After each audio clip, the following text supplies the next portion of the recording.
Se sjećaš one mamine zelene haljine? Sjećam se. Se sjećaš kad smo vidjeli onu zmiju kako guta žabu? Baš fascinantno kako se ti sjećaš samo loših stvari.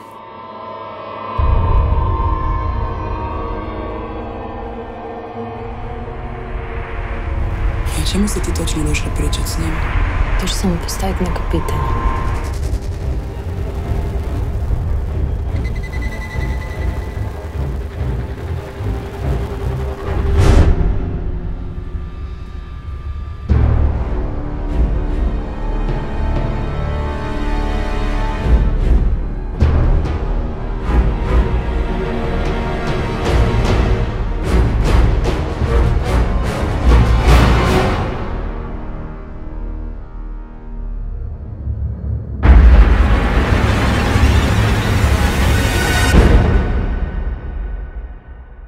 Pazite na sebe.